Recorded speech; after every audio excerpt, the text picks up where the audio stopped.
Assim? Aê, oi! Aê. Silvio, agora sim. Silvio, que você conheceu muito bem, né? Você conheceu muito bem. Conheci, joguei golfe na casa dele. Eu acho que teve um barato, cara. Ele é um marco aí na história artística brasileira. Então é isso, a pergunta você entendeu? Do disco, a contratação pela Line Records. Tá, como é que surgiu? Como é que foi a concepção do disco, esse lance da gravação lá também em Londres, do clipe. Fala pra gente um pouquinho aí dessa história. Então, eu sempre falo, sabe, Elvis, que a gente tem que buscar o Deus que abençoa, sabe? E nós temos que sempre buscar contemplar a face do Senhor e não as suas mãos. No sentido de que eu li isto, eu acho que foi no livro Caçadores de Deus. No sentido de que a gente deve buscar o Senhor para adorá-lo, né? E não apenas para ficar pedindo bênçãos. Eu lembro que eu estava na minha casa, né? Eu estava na minha casa e aí eu recebi o telefonema da Line Records me convidando para apresentar o Gospel Line. Eu fiquei super feliz. Veja só, a bênção veio até mim, né? E também, então, para gravar pela Line para apresentar o Gospel Line. E eu fiquei super feliz. Isso foi 96, eu acho, por aí. E foi assim que começou a minha experiência com o Gospel Line. Foi super legal, puxa vida. Só tenho a agradecer a Deus por essa tremenda felicidade que Ele me deu. E o clipe em Londres foi o seguinte, a gente estava gravando, eu acho que era... Aliás, era o CD Uma História, que a gente estava fazendo. E eu já havia estado em Londres para pregar. E conhecia um médico amigo meu da nossa igreja, que a filha dele morava em Londres e trabalhava para a MTV. Quando eu soube disso, eu pedi que ele me desse o contato dela, porque eu gostaria de fazer um clipe lá em Londres e que ela pudesse fazer a direção e a produção. A Line Records concordou, entrei em contato com a Elk e tive essa alegria. Então o clipe do Uma História, perdão, O Maior Amor do Mundo, que era do CD Uma História, ficou com aquela qualidade porque o pessoal que trabalhava na MTV da época foi justamente o pessoal que fez o clipe. Então eu fiquei super contente, foi assim uma grande vitória que Deus me deu e foi uma época muito boa. Inclusive, foi mais ou menos um pouquinho, acho que antes dessa época, foi nessa época que a gente se conheceu, né? Isso. Do CD Uma História, né? Isso. Então, já que você me deu a parte aí, me deu a deixa, eu vou pegar a deixa. Eu lembro que eu trabalhava no quartel, era sargento, aí tinha um amigo meu que eu conheci lá no rancho, que era o Michel, grande compositor da música brasileira, autor de músicas de sucesso do Tim Maia, descobridor dos Sete Mares e outros. Hoje ele é um cristão, tá firme na igreja lá no Rio de Janeiro. E ele chegou para mim, a gente nem sabia desse lance do teu disco, aí ele falou assim, pô, tem uma música aqui legal, sei que você coloca a letra, e ele é muito, para ritmo, ele é muito bom. Aí ele cantou para mim, eu gostei, falei assim, poxa, boa música, deixa comigo. Aí eu ouvindo a melodia, para você ver como eu não sabia que isso ia chegar nas tuas mãos. Eu ouvindo a melodia da música, eu entendi assim, poxa, essa música é falando de alguém que está voltando, alguém está tendo, revivendo, né? Tá saindo de uma vida ruim, tá se regenerando e tal. E a letra foi isso. Alguém da Line Records, depois que nós já tinha colocado a letra, o Michel botou voz no estúdio, fez uma fita demo. Fita demo, gente, é fita demonstração, tá? Antes que alguém pense que o nome... Né? Aí a Line Records me ligou, manda umas músicas pra gente, ligou pra nossa editora lá e tal, que o Nil vai gravar e tal, a gente quer opção. Falei, tá bom, aí me veio essa música na cabeça, não sei se eu mandei mais alguma, e depois a minha felicidade foi que a música caiu como... Pô, muito legal. Certinho na tua voz aí, ficou muito legal, que é Ser Feliz ou Não, né? Inclusive eu tenho que voltar a cantar essa canção, que era tão linda. Como é que era mesmo o refrão? Felicidade, eu creio nisto, na verdade, em Jesus Cristo, realidade de quem se encontra com Deus, cuidou de mim quando eu mais precisava, pondo um fim no vazio do coração. Cristo quer fazer o mesmo a você. E o arranjo foi feito pelo Cleberson, da Roupa Nova, que ficou também, valorizou demais. A música já era boa, né, Elvis? E aí com o arranjo ainda do... Não, com o arranjo do Cleberson, poxa. Só deu uma das músicas mais bonitas que eu já gravei. Parabéns pra você e pro Michel, viu? Poxa, amém, amém. Meu amigo, então a gente, continuando aqui, que eu fico preocupado com o horário, que live é traiçoeira. O Instagram chega, acabou! Aí você fica com a cara assim, se você não, né? Pior que é verdade. Aí continuando aqui, depois da música, eu não sei se foi depois da música, você vai dizer aí como é que foi esse itinerário, se foi antes ou depois, né? A pergunta é assim, você enveredou pelos bancos acadêmicos e se formou em Direito e Teologia, tá certo? Sim. Falando exclusivamente da primeira carreira, do direito, o nosso direito, doutor Lenilson, eu te pergunto como você vê a questão judiciária atualmente no Brasil. Olha, meu amigo, eu creio que a gente tem que separar a atuação do judiciário como um todo e da nossa Corte Suprema. Eu trabalho com um excelente desembargador, que é o desembargador Gamaliel Semiscaf, um cara que tem um pensamento de vanguarda. Né? Nosso amigo. Sim, nosso amigo, né? O Seminho, né? Seminho. Grande músico também, não é? E cristão. Então, eu vejo todo o trabalho dele, o labor dele ali, aprendi muito com ele. Hoje mesmo, trabalhei mais uma minuta de acórdão aqui para ele. Então, o Poder Judiciário no Brasil, lógico, não é perfeito, mas melhorou muito nos últimos anos. Agora, a nossa Corte Suprema, em que pese o talento e notável saber jurídico. Exato, todo notável saber jurídico dos nossos eminentes ministros, o Supremo Tribunal Federal ele sempre foi uma corte política. É verdade. Não é? Também, não apenas jurídica. E é normal a gente ter decisões assim que vão contrariar o senso comum. Porém, eu não concordo com devido respeito, mas com muitas decisões que foram tomadas nos últimos anos, porque eu creio realmente que ao invés de favorecer o bem da população brasileira, acabaram por ajudar a trazer mais malefícios ainda ao nosso povo. E atualmente, eu estava até conversando esses dias com um amigo meu, nós fizemos até uma live, que é o professor Baixa, foi com o desembargador Gamaliel e com o professor Baixa. O professor Baixa, ele é pós-doutor por Coimbra, aí perto de onde você está. Aqui, pertinho. E ele também, assim, ele tem sérias críticas também ao STF. Nós estávamos conversando e a gente acha que uma coisa que afetou um pouco assim, as decisões do STF, por incrível que pareça, foi a exposição que o tribunal ganhou nos últimos anos com as transmissões ao vivo do julgamento, sabe? A TV Justiça. Então, só barraco, os né? ministros... Outro, né?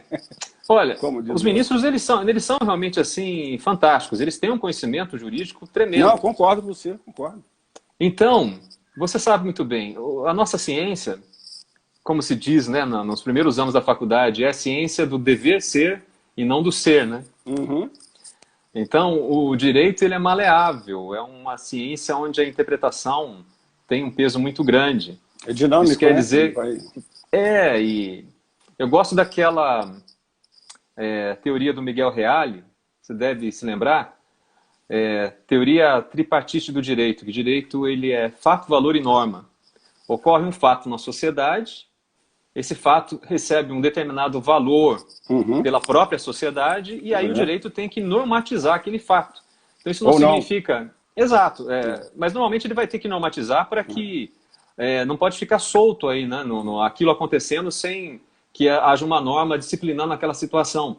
Então, por exemplo, quando o direito vem e disciplina o divórcio, ele não está dizendo que é certo ou errado divorciar, ele está só reconhecendo uma situação. A sociedade aceita o divórcio? Aceita. Então vamos normatizar isso.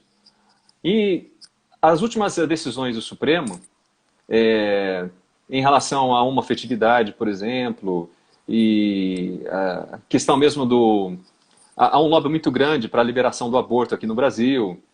Então, eu creio que, nesse sentido, está ocorrendo um ativismo judiciário que não é benéfico à população como um todo, na minha modestíssima e insignificante opinião. eu vou mais ou menos, vou endossar, acompanhar o relator aí. Né? Vou acompanhar o relator. Bom, meu amigo, vamos continuar. Eu não vou nem comentar, vou deixar só com as suas palavras. Como eu acompanhei o relator, não preciso nem falar nada, né? Deixa eu perguntar uma perguntinha aqui, fora disso aí, que é o que você comentou. Eu não quero comentar, mas está numa situação. Não é assim, está numa situação muito, realmente, deixando muito a desejar em alguns aspectos. É triste, são inteligentíssimos. Eu gostava de acompanhar o voto né, aquele voto que vinha. De uns tempos para cá eu parei, porque eu me desmotivei de assistir. E parece até que eles não estão mais transmitindo. Se não me engano, eles pararam de transmitir, se eu não me engano. Bom, Nil, você quando você nasceu um berço evangélico, se eu não me engano, não foi isso? Não. Não? Mas você foi pertenceu à igreja antes de você ir para o mundo artístico. Eu me converti com 10 anos de idade. A mesma idade que eu. Então, olha só, quando você aí fez lá, foi para sua carreira secular, lá com um grupo dominó e tal, quando você retornou para a igreja, quando você reassumiu isso, ou sentiu que ali, que foi, você já falou, se converteu com 10 anos, então você voltou, você não se converteu, porque você já era convertido, só estava, né, afastadinho, né? Você, assim, quando você sentiu animosidades assim, da classe artística, tanta gente que te conhecia, depois que você declarou-se, eu sou um cristão, eu voltei, eu estou frequentando, o meu mundo é esse, é seguir a Cristo, eu sou pastor, né, fiz teologia. De algumas pessoas que você conhecia, assim, do meio artístico, houve alguma animosidade, algumas palavras contrárias, né? Que sempre tem. A opinião todo mundo dá, né? E você estava na classe artística ali, você era figura pública, né? Ainda é uma figura pública, não deixa de ser. Mas aconteceu, chegou a perceber isso alguma vez?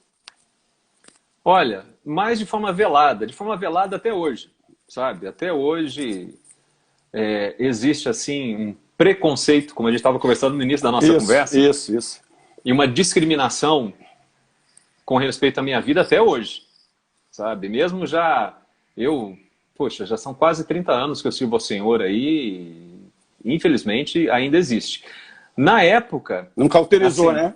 Não cauterizou, né? Não, e a gente sabe que não adianta, isso sempre vai rolar mesmo. Não tem jeito. É bíblico, isso é bíblico. Agora, quando eu era radialista, eu lembro que, puxa, aí eu sofri bullying mesmo, de chegar na rádio para trabalhar e tem um radialista lá, tirando sarro, assim, de evangélicos, de pastores, e ele fazia isso só quando eu chegava. O escarnecedor, né? Pelo que eu entendi, assim, para tirar sarro de mim mesmo ali, dos pastores, e eu, crente novo, não sabia muito o que falar, né? Então era bem complicado. E agora com o meio artístico, eu cortei ligação com o meio artístico assim que eu me converti, né? Porque, na verdade, antes de eu voltar para Cristo, eu já tinha deixado o meio artístico. Foi num processo. Foi em 92, eu acho, 93, que eu deixei o meio artístico. Então, esse meu contato com meus amigos do meio artístico já foi rompido naquela época.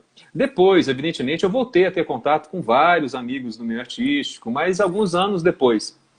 E mesmo assim, eu lembro, a última vez que eu tive com o Gugu, por exemplo, que o Gugu sempre me tratou super bem, embora a nossa relação sempre fosse profissional, mas me tratou muito bem no programa dele. E... Ficou rico com suco de banana? Hã? Ficou rico vendendo suco de banana? Era suco de banana? E entre outras coisas, o cara era inteligente pra caramba. Empresário. E aí, Então, com ele foi tudo super legal. Mas eu percebi nos bastidores, assim, que as pessoas meio que me olhavam meio com medo de chegar, com medo de falar, sabe? Mas por que, gente? Mas, enfim, acontece, né? Infelizmente acontece, e eu tenho certeza que não acontece só comigo, acontece contigo também.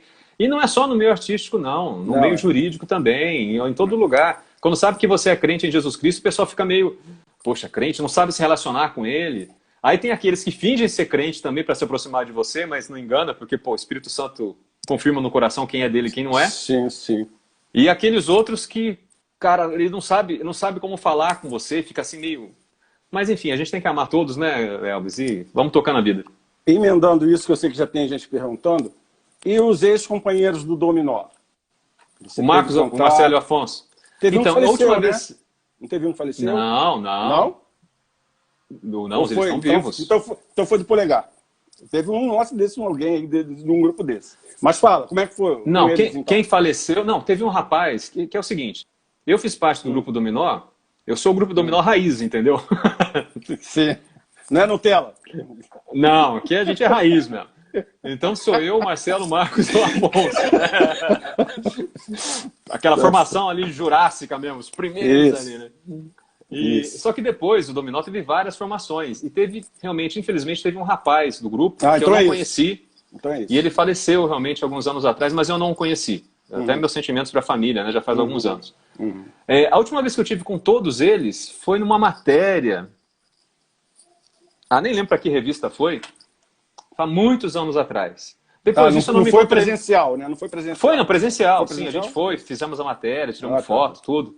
Depois não foi mais. Em São Paulo. Depois disso, eu encontrei com o Marcos, na época que eu apresentava o Gospel Online. Encontrei com ele lá no Teatro da Record. Inclusive, ele gravou até uma mensagem para o meu aniversário, que a gente fez um especial de aniversário na Record para mim, ali no Gospel Online. Ele fez uma mensagem super legal. Afonso? O Marcelo eu falei com ele por telefone e o Afonso nunca mais eu falei com ele. É mesmo? Faz muitos anos mesmo que eu não falo com o Afonso. Mas é lógico que eu já orei muito por eles. Eu quero muito que o eles... papel, né?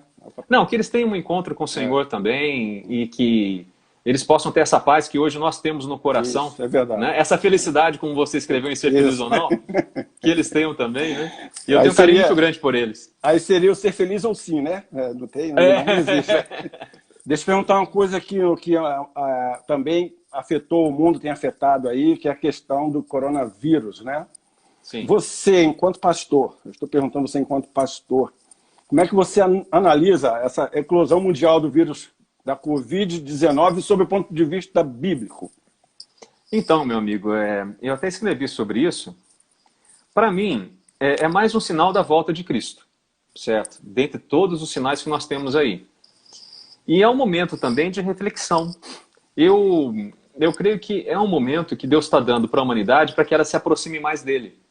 Eu até divulguei também no meu canal do YouTube um vídeo do Dr. Jeremiah, que ele faz uma comparação assim com o momento que a gente está vivendo hoje, com todos os isolamentos que a gente vê na Bíblia. Desde Noé, por exemplo, na arca, com sua família, passa por Elias, antes disso ele fala de José no Egito, até chegar no próprio Senhor Jesus Cristo, que passou 3 dias na tumba, né, antes de ressuscitar. Ser assunto aos céus, né?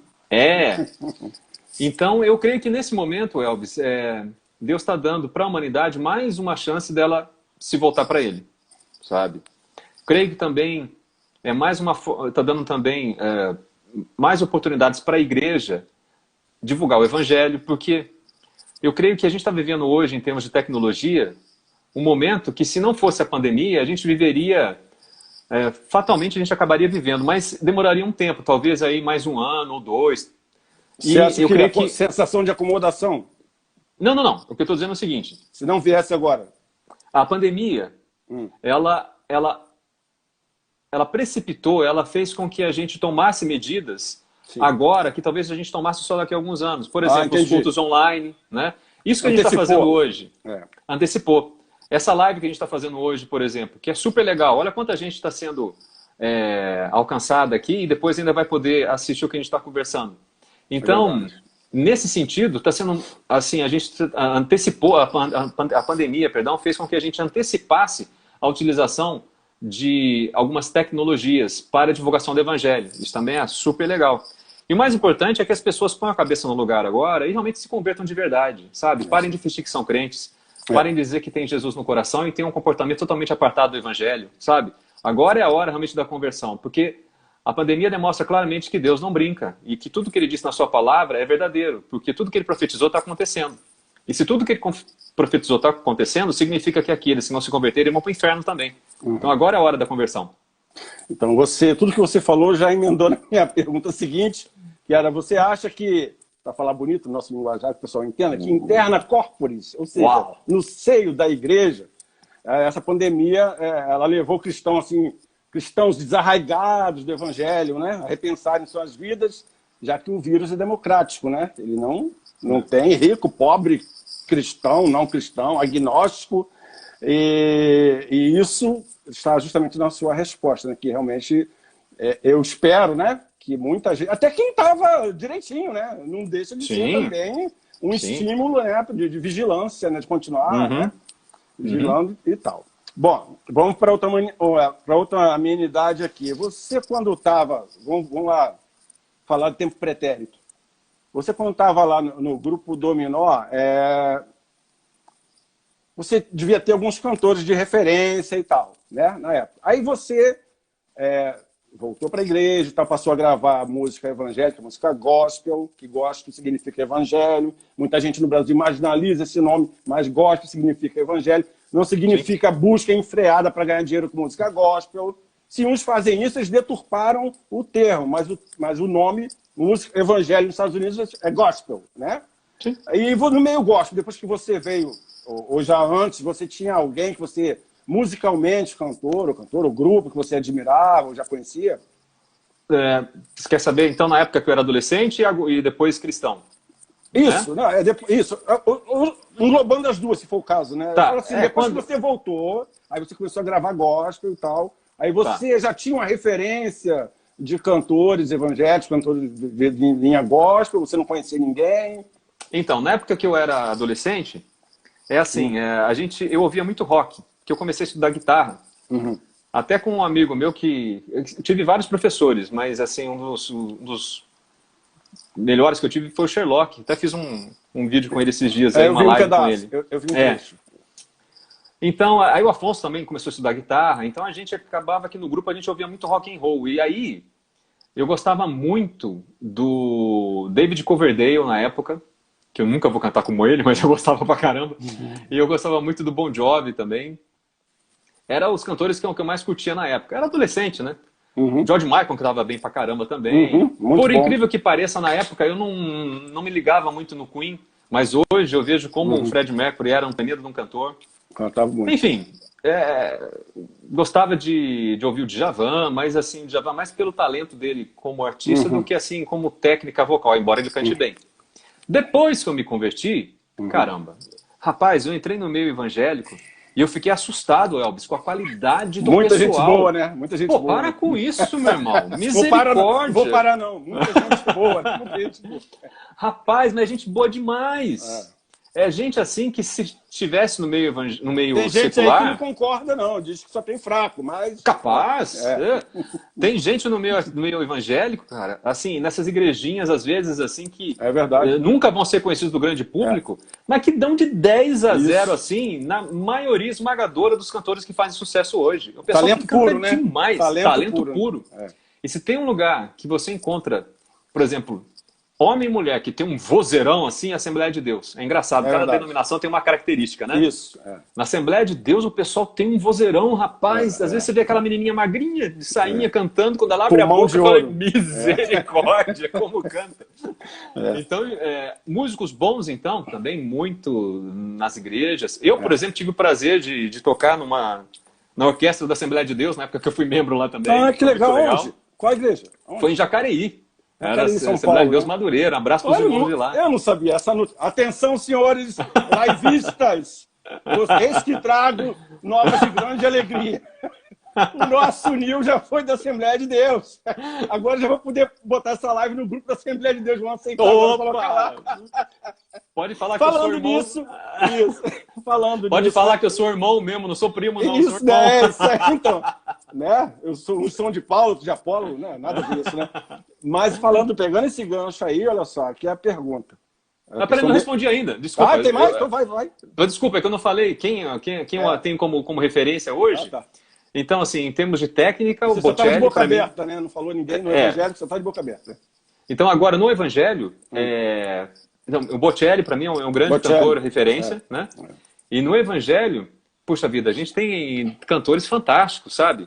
Que aí fica difícil você elencar. Eu gosto muito de ouvir o Third Day, eu gosto muito de ouvir aquele grupo, caramba, tô lembrando deles agora. O grupo Caramba eu não conheço. Engraçadinho. Como é que é o nome? Mas meu Deus, tem no Brasil também, né, Nil? Tem no Brasil também. No Brasil, poxa, você tem pessoas que cantam muito. Adriana Marques canta demais. Cristina Mel canta demais. Você tem, quem não conhece, o Álvaro Tito canta pra caramba. Canta muito. Eu gosto muito conheço do Paulo. Eu gosto muito do Paulo também, do Logos, com aquela voz calma dele, linda, Paulo linda, César. linda, né? Linda voz. Linda. Tem o Marcelo Nascimento, irmão do Matos Nascimento, que canta pra caramba. O Aproveitar Matos canta aqui, demais também. O Matos também. Eu aproveitar aqui que você falou do Paulo César. Mais uma vez a gente dá as nossas condolências, né, pelo passamento da Nilma, né? Sabemos que ela está muito melhor do que nós, né? Sim. Combateu o bom combate e tal. Só uma lembrança aqui para o Paulo César. Sem dúvida. Inclusive, se depois se você tiver o telefone do Paulo, que eu perdi, passa para mim offline, que eu quero falar com ele. Eu tenho. Mas e tem muita gente boa, irmão, aí no meio evangélico, gente assim que canta demais mesmo, que com certeza eu esqueci vários agora. A Denise Cerqueira cantava demais. Isso. A Denise tinha uma voz lindíssima. Né? Muito. Quando eu vi a primeira vez ela cantando, acho que era Conciliação ou Reconciliação, a primeira música que apareceu era uma versão, eu falei, meu Deus, que voz é essa? Até pensei que fosse uma negona, né? Eu falei assim, pô, arrebenta, eu fui ver, era a Denise Cerqueira, né? E com devido respeito, eu tenho que falar da minha irmã também, a Lidiane, que canta demais, entendeu? Sim, né? A voz da minha irmã é uau. Sardinhas Nil, puxando para sardinha. Mas ela canta muito. Não, mas é o que você falou de ter vários talentos aí nas igrejas, né? As pessoas às vezes até não conhecem, né? Então, você falando isso aí, quando você estava lá, já que você já respondeu, apresentando o Gospel Line, que foi um programa que na televisão, programa de música evangélica, música gospel, eu não lembro de um com a duração, se é que teve, eu não lembro de nenhum com a duração que teve o Gospel Line e com a pegada do Gospel Line, que era um programa, era interdenominacional, todo mundo cantava lá, era democrático, um programa era muito bom de assistir, né? E você apresentou, acho que você foi o que mais ficou tempo apresentando lá, você me responde depois. Eu queria saber de você lá na apresentação do programa, você via, dentro disso que eu falei, uma integração denominacional quando apresentava o Gospel Line, dada assim a repercussão do programa, que era na TV, ou ali a plateia, o público, era restrito ao pessoal ali da IURD, que a TV Record pertence às organizações da Igreja Universal. Você sentia que tinha esse ajuntamento, esse espalhamento atingindo a todos curtiam, era coisa, saía segmentada, você na TV Record e tal? Tá. Só para voltar um pouquinho, aquele grupo que eu queria lembrar, Casting Crowns. Esse grupo é muito bom. Tá? Eu estava esperando você falar nacional, né? Mas ainda bem que você falou alguns, né? Tá bom. Falar lá de fora é covardia, Nil. Lá de fora, você pegar lá é covardia, né? Sabe como é que é? Então, Brasil Oficina G3 também, eu curto pra caramba. Bom. Mas ok. Olha, o Gospel Line, então, foi um fenômeno que aconteceu com o Gospel Line que foi muito abençoado. Porque, sim, no primeiro momento era um público, inclusive, que participava até das nossas plateias, mas da Igreja Universal. Mas Deus abençoou tanto o programa que ele conseguiu abranger cristãos de todas as denominações e até mesmo não cristãos. E mesmo hoje, depois de tantos anos já que o programa findou, muita gente fala comigo, sabe? E fala da época do Gospel Line, da saudade que tem. Inclusive eu fiz uma live tempos atrás aí com a Adriana, com o Edilson e com o Marcelo do Ruama, e foi muito legal, sabe? As pessoas participando e matando saudade. Foi algo tremendo. Foi um milagre de Deus, viu, Elvis? Porque era um programa de uma gravadora evangélica, né? E que chegou a ter audiência assim, que maior até do que muito programa secular. Foi muito legal. Foi uma benção. Legal, né? Que ótimo, né? Ainda nessa pegada das denominações, eu estou entrando na história, tá? Porque nós estamos hoje onde nós estamos, mas teve uma história lá atrás para chegar nesse, né, no que a gente está vivendo. Eu quero lembrar você o seguinte, o reformador Martim Lutero, o grande Martim Lutero, ele, quando afixou as 95 teses dele, visando a correção das atitudes da Igreja Católica, né, mais especificamente na questão das indulgências, né, houve o rechaço, prontamente, da Igreja Católica, das ideias dele, e com isso veio a reforma, né, e a reboque, o surgimento de várias denominações protestantes, né, pegando aí o protestantismo de Lutero. Aí eu vou conjecturar com você, eu queria que você, conjecturando comigo, respondesse isso aí. Você acha que se a Igreja Católica entendesse lá as teses de Lutero e se consertasse, vamos dizer assim, naquilo que ele estava propondo dentro do entendimento do evangelho que o Lutero tinha, você acha que ainda assim haveria esse surgimento? Veja o que eu digo, a Igreja Católica continuaria sendo a Igreja, né, tirando aqueles vícios que o Lutero apontou, e você acha que mesmo assim, com a Igreja Católica se consertando e permanecendo, haveria o surgimento de tantas denominações como aconteceu depois da Reforma? Eu creio que Batista, presbiteriana... eu creio que não. Eu creio que se a Igreja Católica, inclusive pelo que me consta, posso estar enganado, até hoje a Igreja Romana não se deu ao trabalho de responder as 95 teses de Lutero, né? Até hoje. Pelo contrário, está falando assim, voltem para casa, fala com a gente, voltem para casa. Foi a única... Então, mas sem responder as 95 teses dele, né? Não respondeu. A ideia do padre Lutero, que na época ele era padre, né? Isso. Não era criar uma outra religião, não era criar uma outra igreja, era reformar a própria igreja. Isso. Então, eu creio que se na época o Papa, me fugiu agora o nome dele, mas enfim, o Papa da época me fugiu, tivesse acatado as teses de Lutero e tivesse realmente feito a reforma na igreja, eu creio, humildemente falando, que nós não teríamos as denominações evangélicas, porque a igreja teria sido restaurada, a igreja teria sido reformada, não é? Talvez com o aprofundamento... Na verdade, eu acho que se realmente, na época, a Igreja Católica Romana tivesse adotado as teses de Lutero, nós realmente não teríamos a reforma protestante, porque até, pelo que eu me lembro, até mesmo a tradução da Bíblia para o alemão, tudo veio depois, né? Veio como consequência dessa atitude, dessa reação violenta da Igreja Católica na época contra a reforma. E vejo também como algo que era inevitável, porque, na minha opinião, era plano de Deus que ocorresse a reforma protestante para que hoje a nação alemã, por exemplo, tivesse o seu idioma codificado, não é? Que eles devem isso também a Lutero.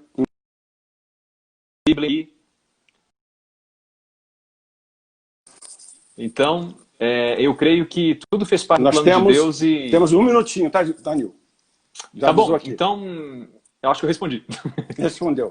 Gente, Nil, eu quero te agradecer, nós batemos um papo muito rápido, um papo gostoso, como diz aí a máxima popular, ele passa rápido, acaba rápido. Então eu quero te agradecer, que Deus continue te abençoando aí no teu ministério, que eu sei que é profícuo, tem acompanhado, e a tua família, dá um abraço no Seminho por mim, nosso excelentíssimo desembargador, e a tua família aí, a Lidiane também, que você mencionou. Tá? Um abraço a todos que estiveram com a gente aí. Eu deixar você para as suas despedidas em meio minuto para a gente não ficar no ar de governo. Deus te abençoe, Elvis. Que a paz do Senhor Jesus esteja contigo. Meu irmão, te dê vitória em todas as lutas. Um grande abraço a todo o povo aí também.